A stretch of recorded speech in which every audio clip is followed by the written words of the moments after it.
afternoon.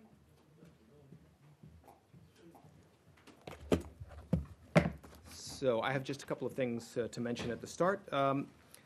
First, as you may be aware, Secretary Kerry is on his way back from Turkey, where he met this morning with NATO foreign ministers who are gathered there. And he will go tonight to dinner with the GCC leaders who are in town, and will participate in their meetings tomorrow. As I think you're all aware, the Secretary will then travel tomorrow to Beijing, Seoul, and Seattle, kicking off that trip.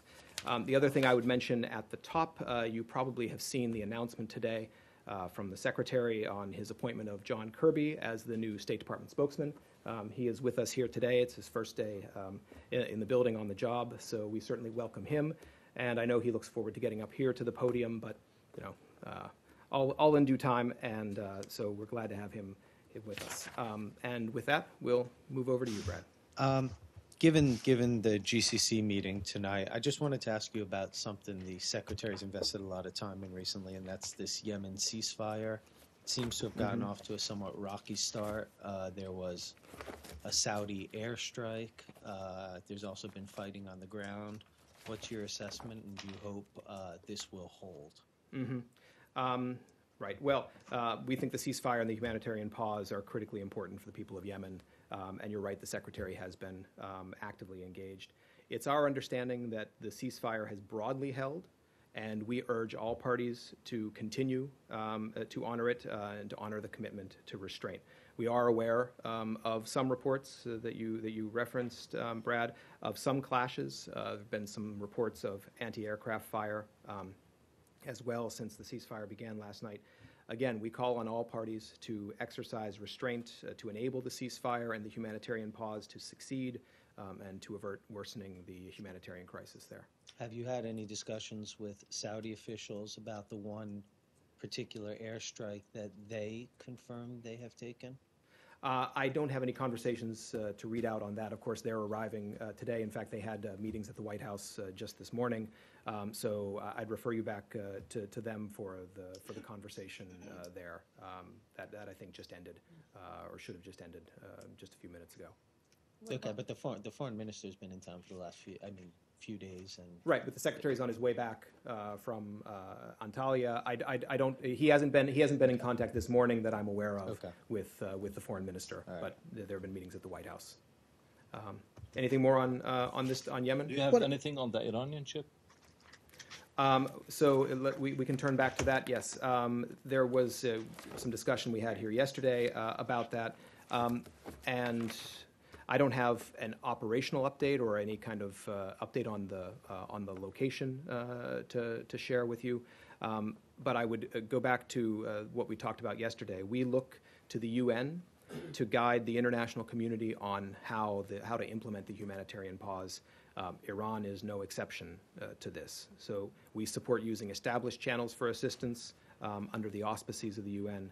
And we think this is the most effective way to do it. There's no reason to go outside any of the regular internationally recognized humanitarian systems during this humanitarian pause. Have you conveyed this message directly to the Iranians?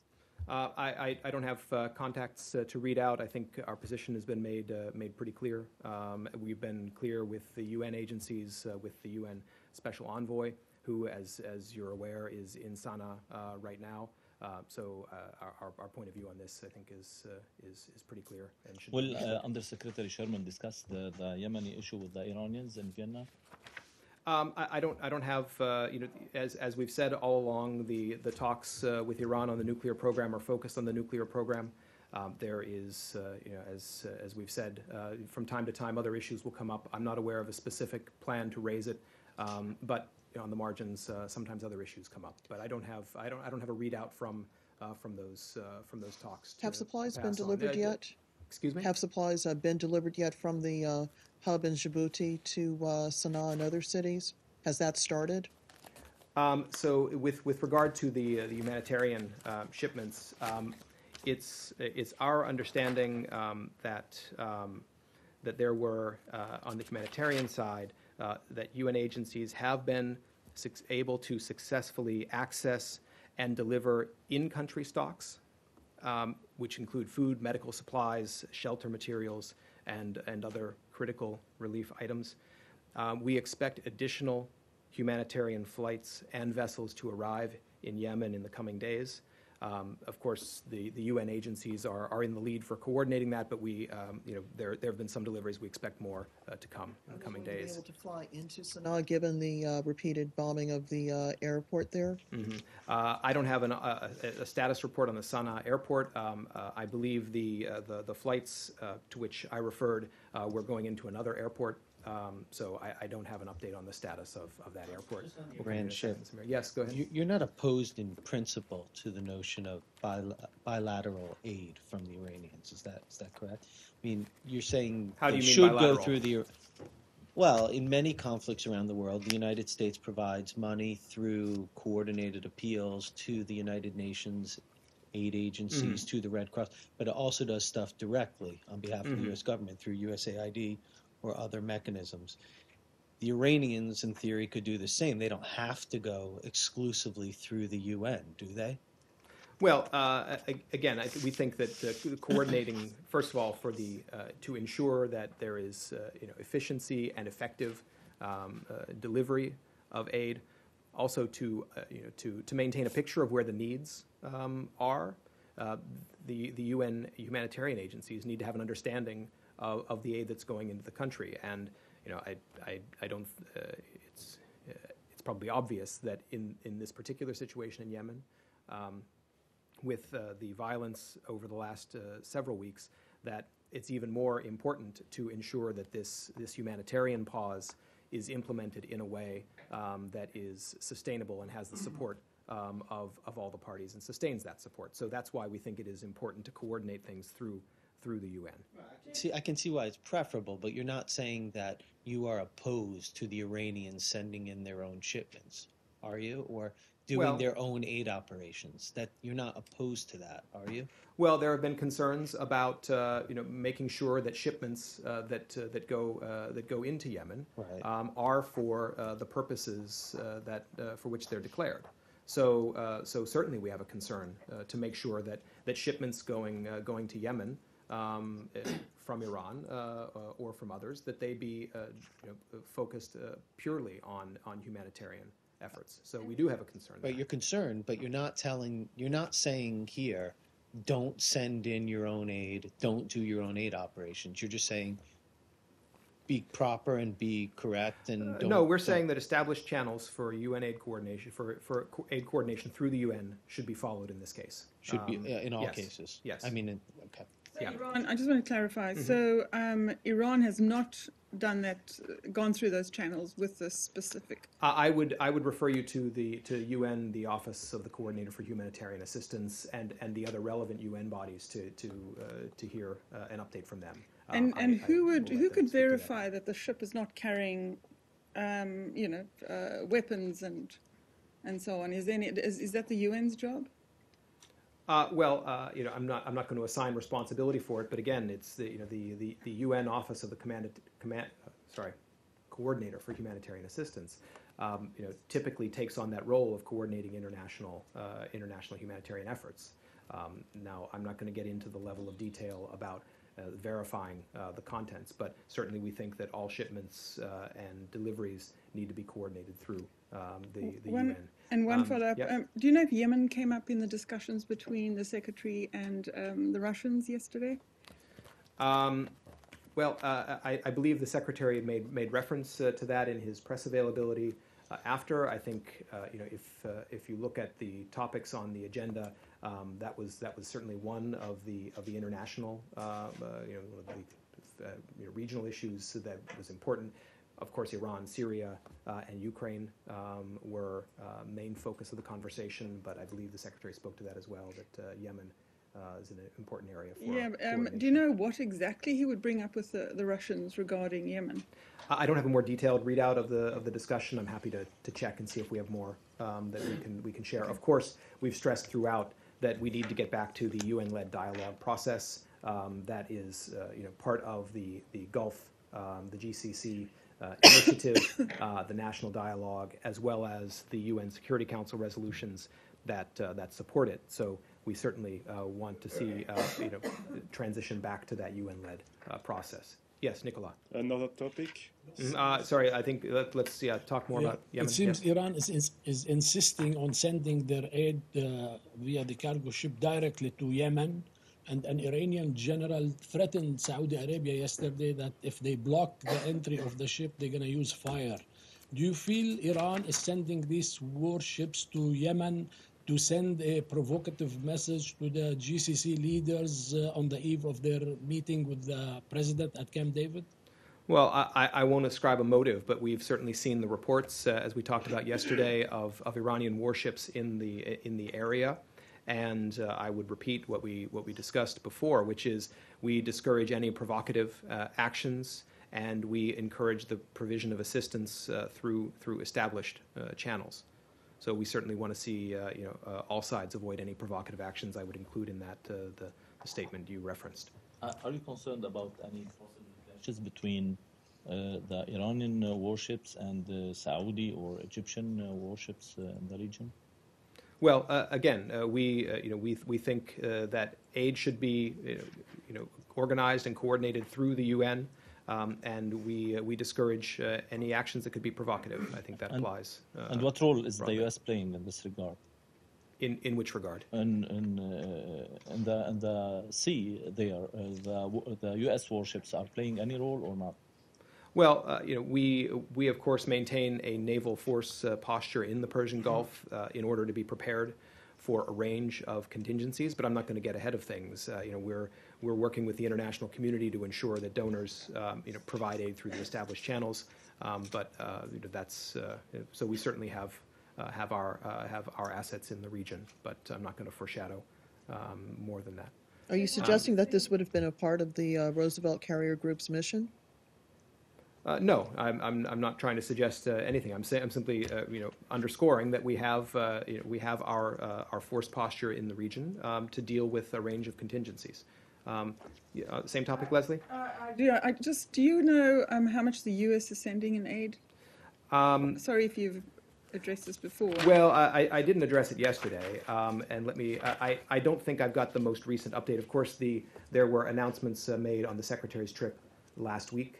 About additional aid to Yemen, and we're happy to check and make sure you've got the updated figure in case there's been Right, anything that was the since 65 million, so nothing. That was an further. additional, but I think the total that we've been providing to Yemen is in the hundreds of millions, I believe. Certainly, it's over 100 million.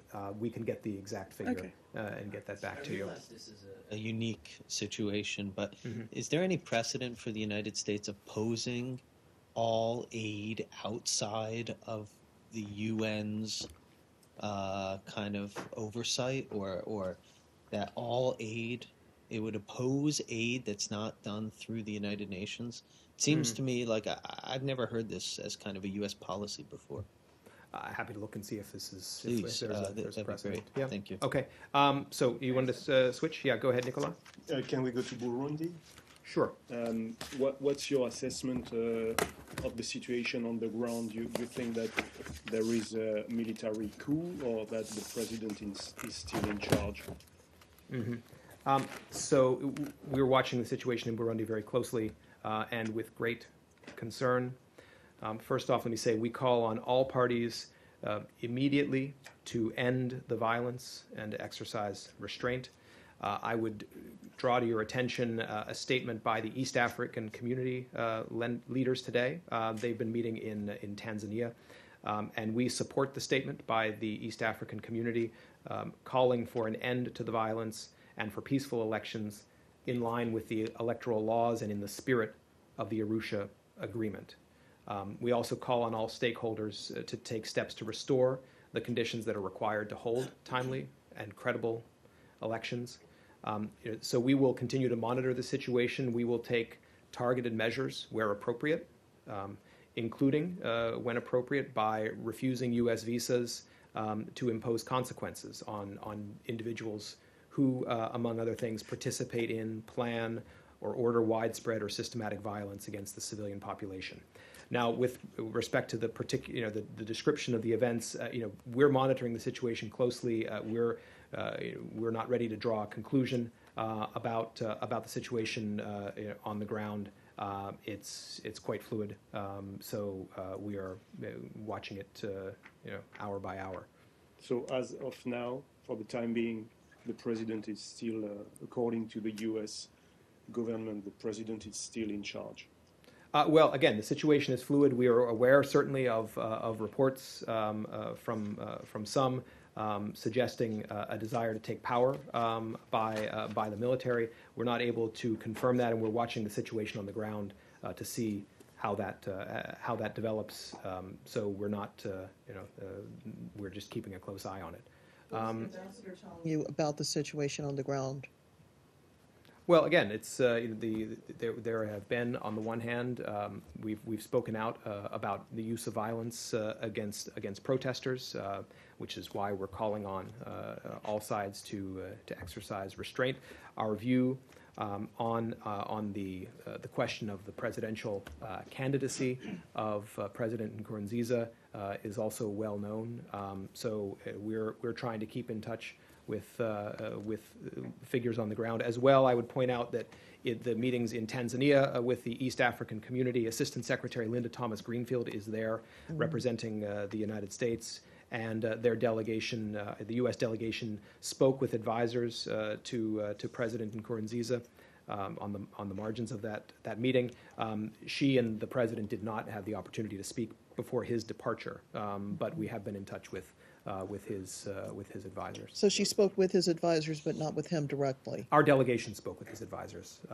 I don't have the specificity to know whether she personally participated, but the point is we've been in touch with the president's team. Is there a reason why you can't say from this podium whether President Nkurunziza is in fact still the sitting president of Burundi? Well, he's the president of Burundi. I think what Nicola was asking about is, what the effect has been of the announced intention by at least one military officer to take power. And on that, I simply don't have the on-the-ground facts to provide an assessment. But the president he's the elected president. The questions about a possible third term are about elections that are upcoming that haven't taken place yet. So, so in that regard, yes, and that's why also it's important for the United States, and why we join in supporting the East African community leaders' statement about the importance of the constitutional process and about being holding elections that are peaceful, that are in accordance with the spirit of the electoral laws and the Arusha Agreement. Same topic, Pam? Yes. Go ahead. You said a U.S. delegation had spoken to some of the president's advisors. Can you clarify the timeline for that? Was that today? Was that after the so-called coup took place? And if so, can you elaborate a little bit on the nature of that discussion? And then secondly, what is the status with the U.S. diplomatic staff in Burundi? Are there any plans to pull back because of security concerns? So on the first question, I don't have the timeline. I believe those conversations were today, but whether they happened before these reports from Burundi or after, I don't know. With regard to our mission, our embassy, all of our staff are safe and accounted for. Our embassy, so our personnel are on the ground. I don't have any announcements to make about that. I would highlight for you that we updated our travel warning a couple of days ago for Burundi, and we recommend that U.S. citizens avoid any non-essential travel to the country. And this is in line with, and so I think anyone who consults the travel warning, you can get further details there. Yeah, same topic? Yeah. You were talking about measures that could be taken. Yes. Are you talking about measures against those that against, I want to say coup takers. That's not the word. But are you talking about measures specifically against those that incite violence, or measures against who? And how soon? I won't specify a timeline, but we have the ability to take measures such as visa restrictions as a way of imposing consequences on individuals. I'll leave it at that, who who participate in or plan widespread or systematic violence against the civilian population based on political opinion. Like in South Sudan, where you haven't, despite 18 months of violence, imposed sanctions on the leaders or the mutineers. Is that right? Well, I'm happy to talk separately about South Sudan, but Are you making the point that we consider this a possibility in the case of Burundi. That's why we think it's important as a way of underscoring our call for restraint on all by all parties. Are you moving closer to sanctions in South Sudan?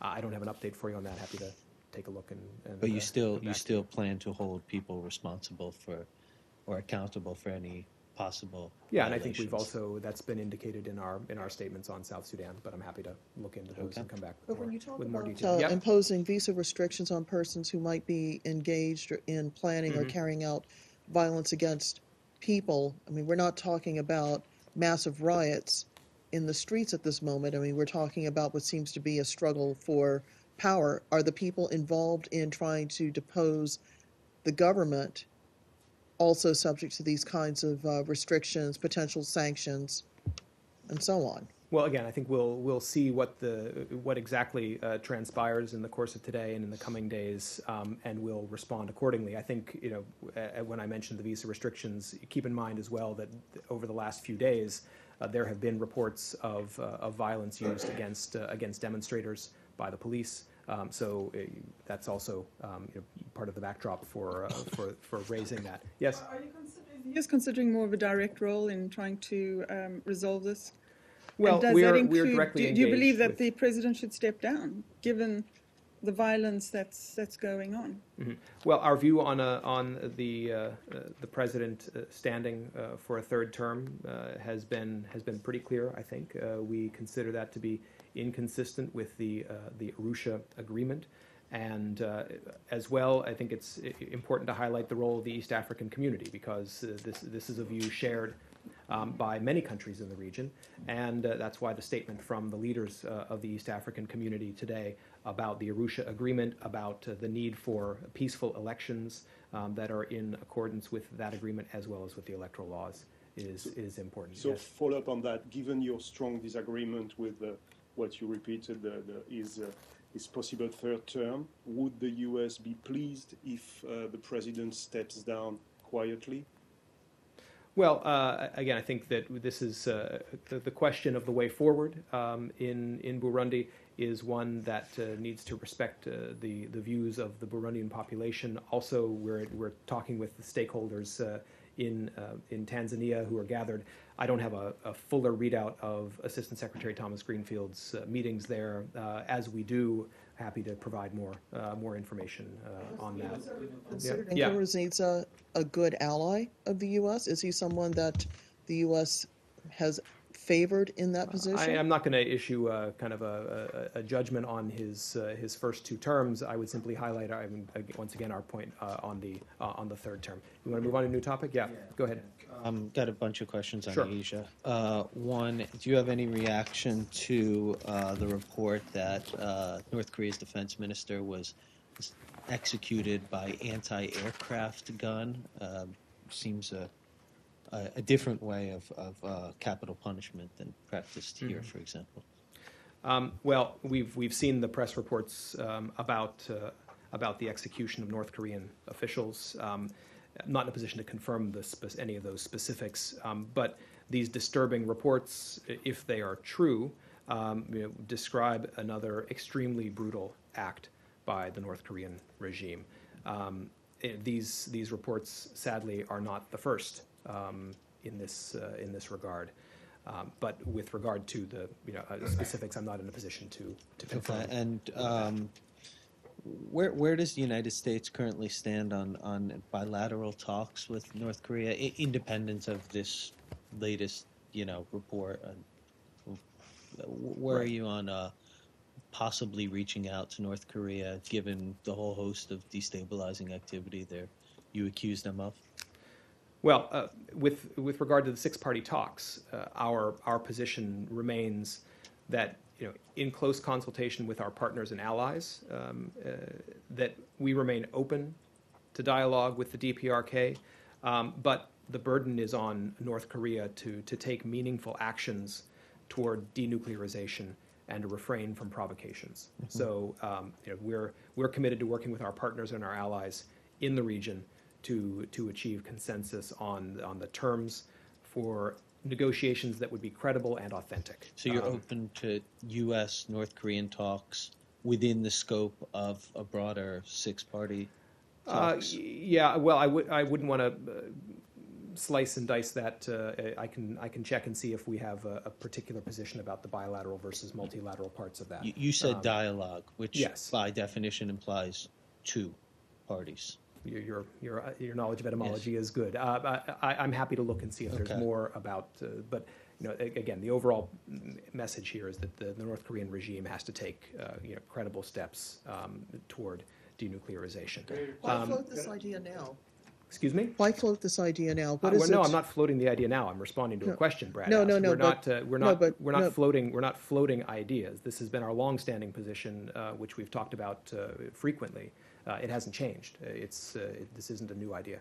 But it's come up in recent days, and we had not heard much discussion from this podium about the status of the six-party talks. I mean, I disagree with that, Roz. I've been asked. I personally have been asked over the last few weeks on a couple of occasions about it, and I've said the same thing that I've talked about with Brad just now.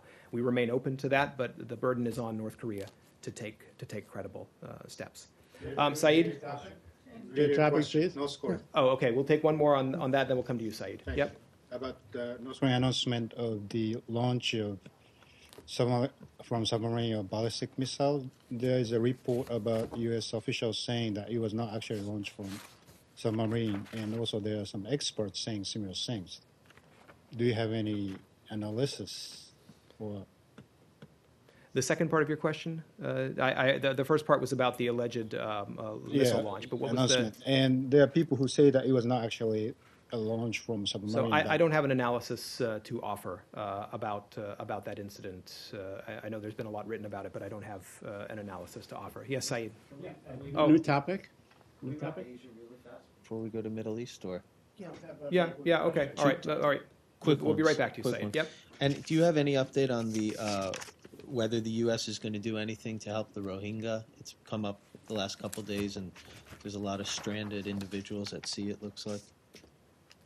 Yes. So we're concerned by reports of thousands of additional Rohingya migrants on land and at sea in boats, and who may need humanitarian protection and assistance. We're following this situation closely, and we're in contact with the UNHCR, High Commissioner for Refugees, as well as the International Organization for Migration.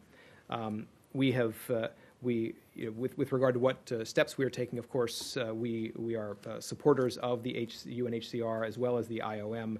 I can get some figures and a breakdown of some particulars of our assistance if that's interesting.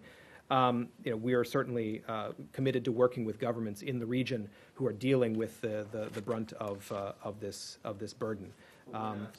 Military assets or anything else to? No, nothing to report on that. I would highlight, though, since the fiscal year 2014, we've provided $109 million in humanitarian assistance for vulnerable Burmese, including Rohingya, in Burma as well as in the region. So these are important programs for us to provide assistance to vulnerable populations. And then let me clear one more out of the way, Yeah. and then I'll yield to my esteemed colleague. Yes.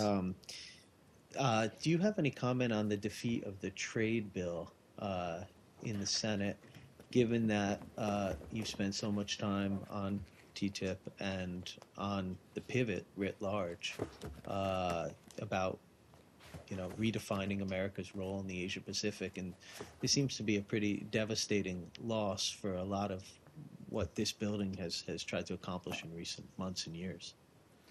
Well, a few weeks ago, the Senate Finance Committee reached a bipartisan compromise on tough, fair, and transparent rules for pursuing high standard trade agreements. And it's disappointing that the Senate was unable to take a common sense step forward and begin debate on bipartisan legislation. So, but procedural challenges like this aren't new. I would refer you to the White House for more details about the administration's overall engagement on this issue.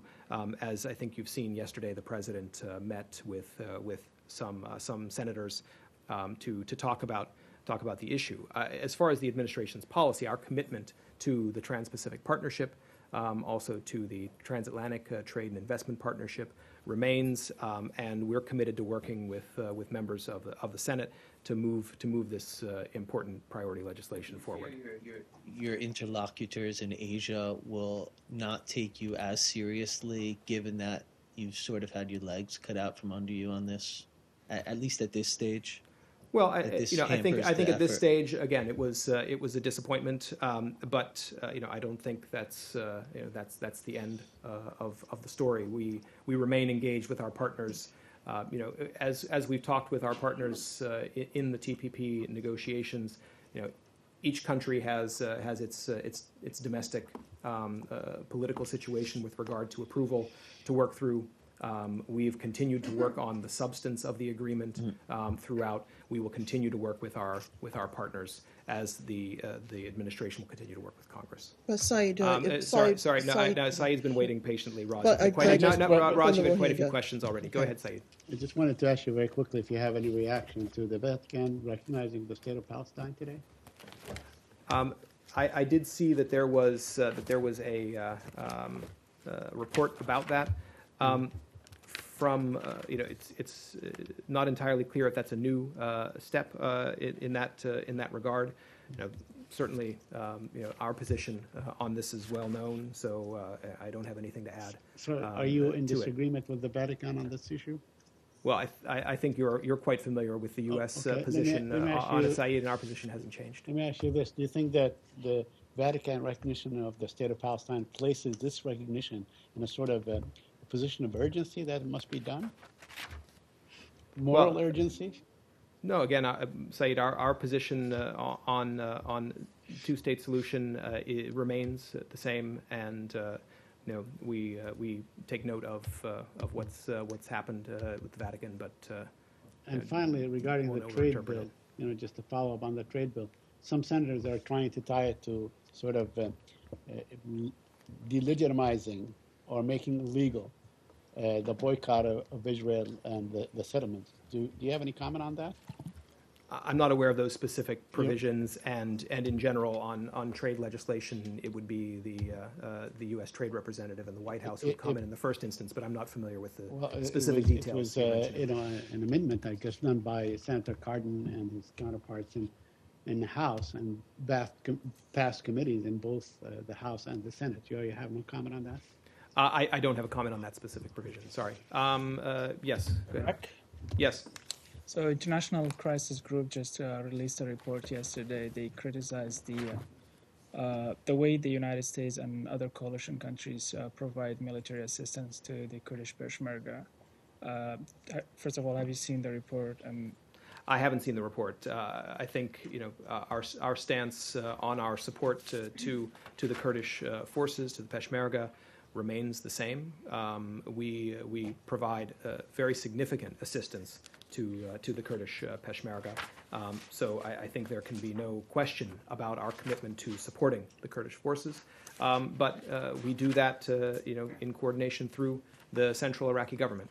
Is there any concerns that providing military assistance to the Kurdish Peshmerga might destabilize the region furthermore in the future, as the report states? Well, again, our policy remains the same. We believe that a united Iraq is a stronger Iraq. We support the Iraqi constitution, and we have an active relationship, of course, with officials in the Kurdish region, as well as with the Peshmerga. So we see that as strengthening Iraq overall, and that's why our policy is focused on a united, democratic, and federal Iraq.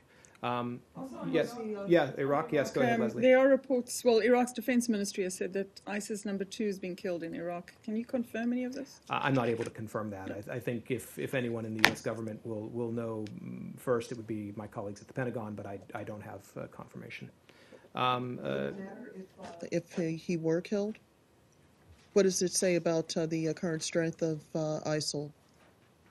Well, our view on ISIL is that its momentum has been halted.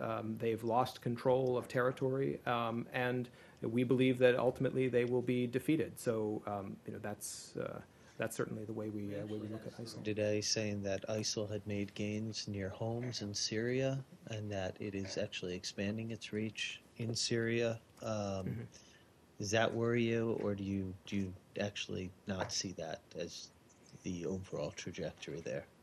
I'm not familiar with that report. I hadn't seen it. So, Okay.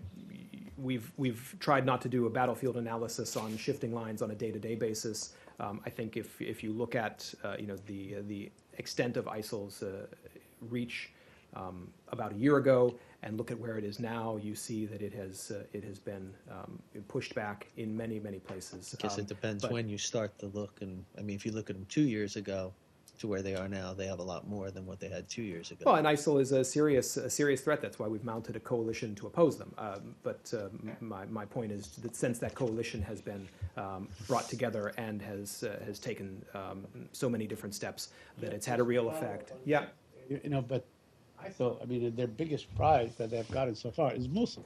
And there was so much talk about, a spring offensive to liberate Mosul and so on. And nothing really. Well, we haven't put a timeline on that. That will be a decision made by the Iraqi leadership. We are supporting Iraq through training, through equipment, and through our joint operations centers in Baghdad, in Erbil. But as we've said quite a few times, when they decide to undertake an operation to liberate Mosul, will be an Iraqi decision, and I think the Iraqis want to do it when the time is right. Most reports show that they're actually strengthening their presence in Mosul, not loosening it, so to speak.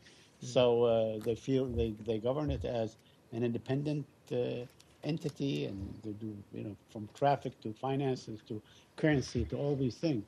They're solidly in control. So wouldn't it be safe to assume that the lack of this offensive or the joint operations, as you call them, or the delay, basically helps ISIS control more of that territory?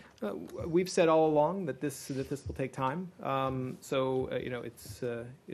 It is important. We're working with our Iraqi partners to that end, also with our international partners. Go ahead, Guy. Oh, thanks, Jeff. Just back to this talk about the International Crisis Group report. The report also went into quite a bit of detail, actually, about how the current U.S. and coalition policy of channeling the weapons through the Ministry of Defense in Baghdad is making Kurdish factions of the Peshmerga that are aligned with different political factions within the KRG and around wider Kurdistan fight amongst each other and be more susceptible from Iranian military influence. My question for you, this report specifically called on the United States and its partners in the coalition to create a central command that included Baghdad and these various other factions to redefine the policy of distributing weapons to the various militias in Iraq. And there are others in Iraq that are calling for that right now. I'm wondering if that's something you can comment on. Is it something being considered seriously in this building by perhaps General Allen, Mr. McGurk, and others? Well, as I said in response to the earlier question, I haven't seen that report, so I'm not familiar with its contents, and I don't. I just told you what the contents. Well, were. I appreciate you're offering the summary, but I also wrote about it. It's in today's paper. It's laid out. You need to send me your articles. I hadn't seen that one. But our policy is in support of a united and federal and democratic Iraq, and also our policy with regard to arms transfers, again, is designed to reinforce that policy. I'm happy to look and see if there's anything additional to add on that, but I'm not aware of any discussion about the United States trying to suggest changes to how Iraq organizes its security forces writ large. Go ahead, Pam. Questions on Cuba. I know you hit on some of this yesterday, but I wanted to circle back. Is there anything new in the way of a timeline for announcing ambassadors as the diplomatic process moves forward? Does it look like there may be announcements before the end of this month? And then secondly, is there any initial indication on where the Cuba's embassy in the United States would be located? Does it look like it would be back at the old facility on 16th Street? Let me take those in reverse order. First of all, we're not at a point yet where we have reached successful conclusion of our talks to reestablish diplomatic relations and to establish embassies in each other's capitals. So I'm not going to comment on the location. Of course, Cuba has an interest section here now, but as for any of their plans, should we finalize these talks, I'll let them speak to that. With regard to the question about exchanging ambassadors, you're right, this came up yesterday, and we see the exchange of ambassadors as being a logical step once the reestablishment of diplomatic relations is complete, not the other way around. So we do not have a set time frame for the conclusion of the talks on reestablishing diplomatic relations. We continue to work on that, but I don't have any announcement to make in that regard. So I don't have anything more to say than I did yesterday. Anything else on that topic? Yeah, just a moment. We'll go to your colleague on your right, and then we'll come to you. Okay. New topic about Russia and Ukraine. So last day, Secretary Kerry mentioned that United States and Russia continue to disagree on certain components or facts about Ukraine. Can you tell us what are these components exactly?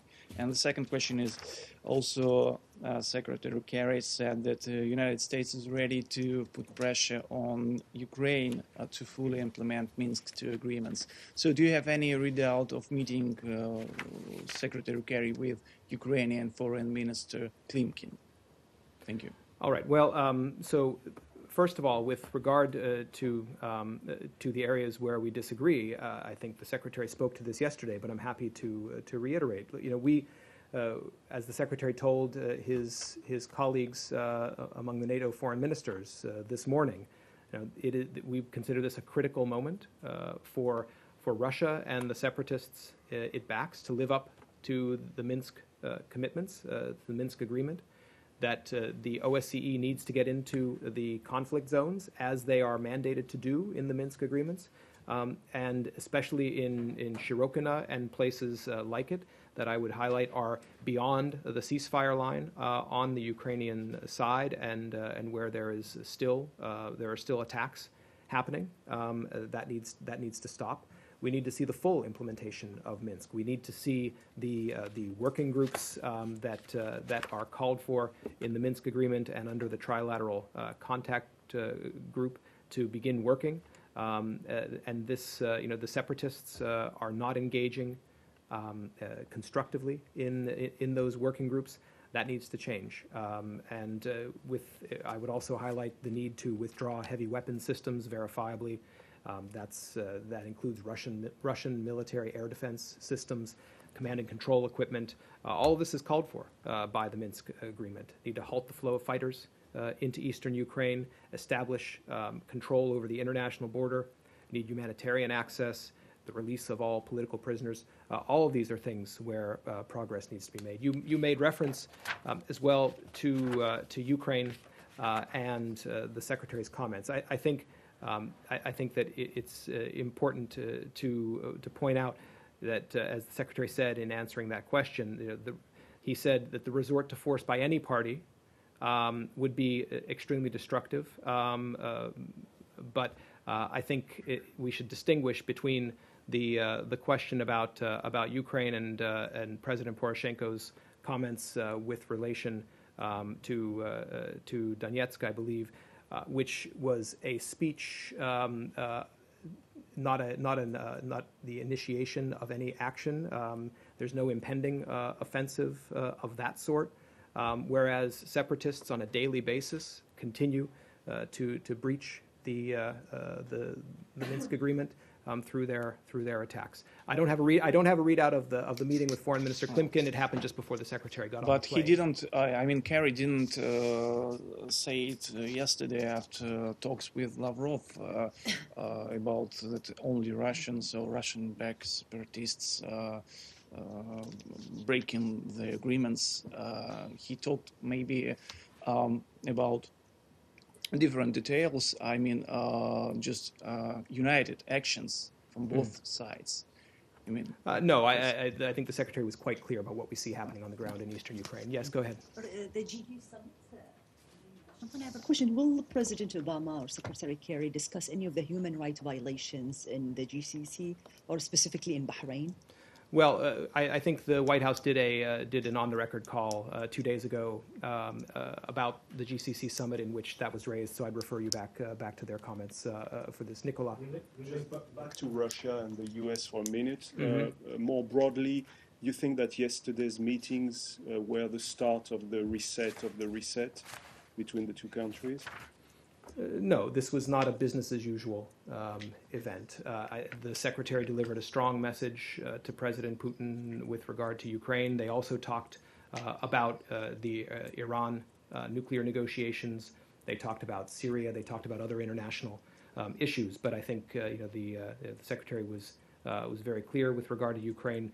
Right after the meeting, the Secretary called President Poroshenko. They spoke yesterday. I don't have a detailed readout of that, but they spoke yesterday following the meetings. Of course, the Secretary met with Foreign Minister Klimkin this morning in Antalya, and the Secretary also went to Antalya to talk to his NATO foreign minister colleagues and update them on those talks and why he considered it important to go to have that dialogue and to speak directly and clearly with the decision-making leadership in Russia.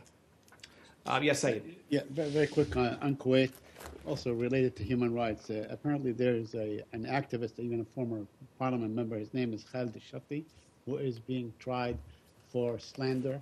Apparently he tweeted about against the Saudi-led coalition bombardment of Yemen or mosques that or mosque or something like this. Do you know anything about the case? We understand I don't know anything about that case. Somebody sent you information on this case and that the embassy in Kuwait is aware of it?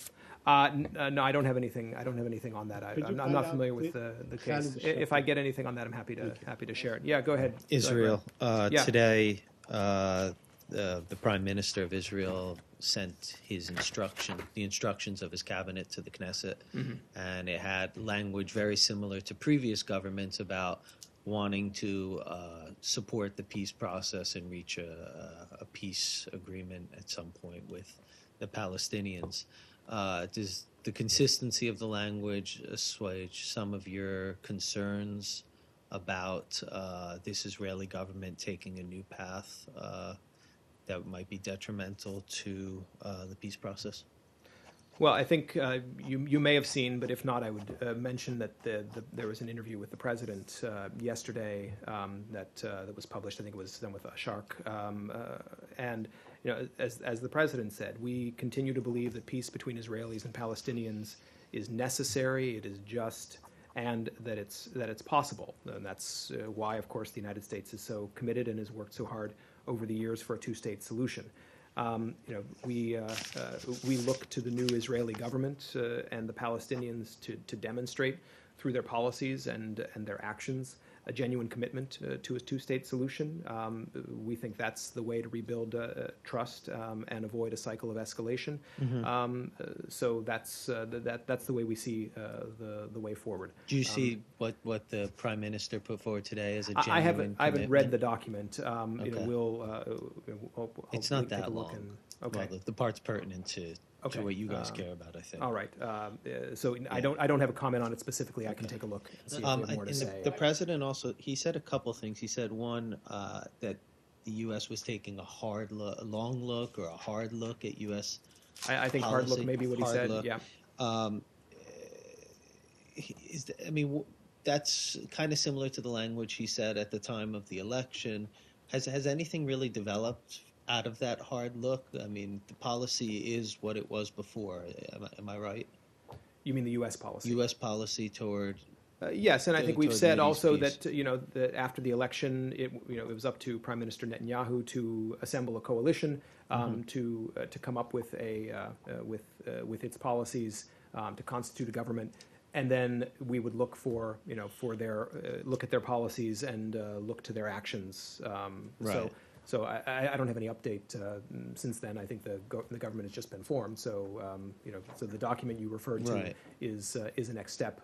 So I'll take a look. And So see if that, we have I mean, on the more to say. policy front, that would be, I guess, one of the things you would look to. And Yeah, certainly policies as well as actions. And then actions-wise, I guess it's a bit early, but there haven't been any actions per se at this point. I think the government has just been formed. So yeah, I think you're right. So, is there anything that has happened yet since the election that would? You said at the time you would re-examine or take a hard look. Has anything happened up to this point that would make you change U.S. policy toward a two-state solution at this point in either the actions or the policies? Well, I think that also the look, or the so-called the hard look, taking a hard look at our approach, it's about the best way to achieve a two-state solution. Right. It's not about revising that policy goal. I think that's so I would say that first, and I don't have any additional analysis to do on it. I think we'll look at policies and actions going This forward. hard look, I guess, continues. Nothing's changed yet. I don't have an update from the United to States. offer or to change on that. Okay. Yes, A quick follow-up sorry, on- Saeed, and on then we'll come Brad- back to Michelle. On that same Really, topic? yeah, on the same topic. Yes. Just a quick follow-up. You said that both sides need to demonstrate their commitment to Yes. this two-state solution. That's right. What do you expect the Palestinians to do to demonstrate their commitment?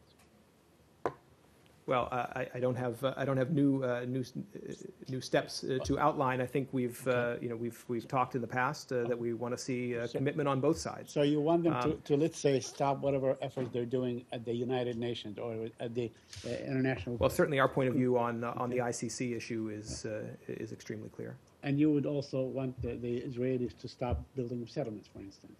Or to Our position on settlements is also clear. I'm not going to issue a prescription right here for the Palestinian But Authority. rescinding the decision taken last week, for instance, to expand the settlements most recently announced, that would be a gesture or a demonstration of goodwill towards the state. Well, our position on construction in East Jerusalem, as I explained last week, is longstanding. It hasn't changed. I'm not going to turn.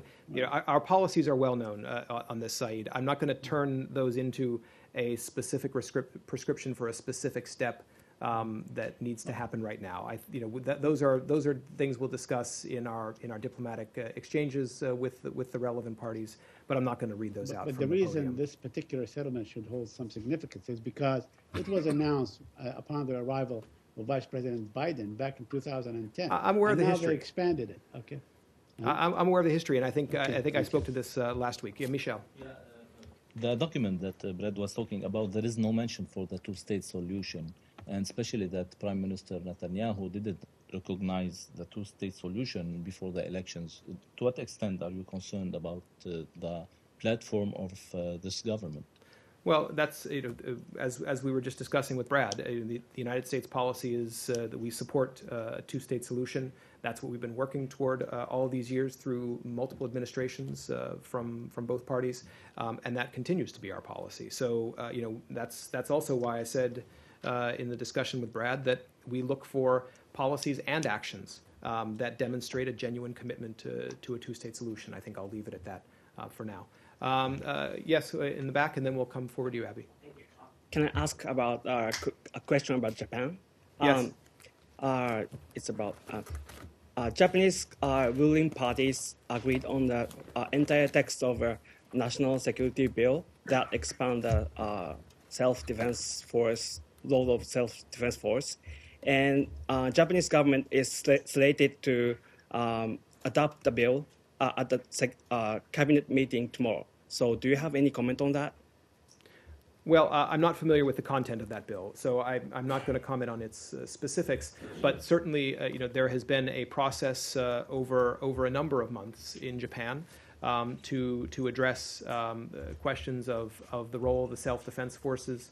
And I think we've spoken out multiple times in support of the way in which Japan has approached this, the transparency, and the extremely positive role that Japan has played, not only in its region but also globally over the last decades. So I think you see evidence of this in the 2+2 meetings that happened a couple of weeks ago, as well as Prime Minister Abe's visit. I don't have the specifics on that one. Abby, go ahead. This may have been discussed last week, but there was a joint DoD state workshop with countries in the Lake Chad Basin region about protecting their borders, Boko Haram. Is there a readout from that workshop or any analysis? I don't have a readout of it. We of course have been engaged with countries around the Lake Chad Basin and more generally to support their ability to defend their borders. We've also been engaged with them in support of the fight against Boko Haram.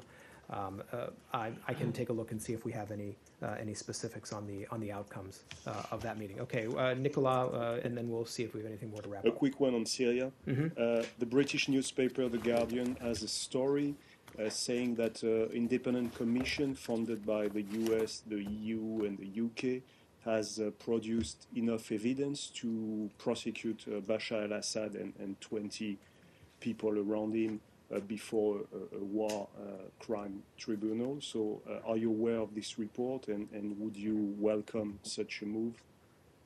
I wasn't aware of that report, so I don't have a comment on it. But I think our point of view on Assad and his having lost his legitimacy has been clear for some time. So we certainly don't see a future for him in Syria, and I think our point of view on that hasn't changed. All right, thank you. Thank you.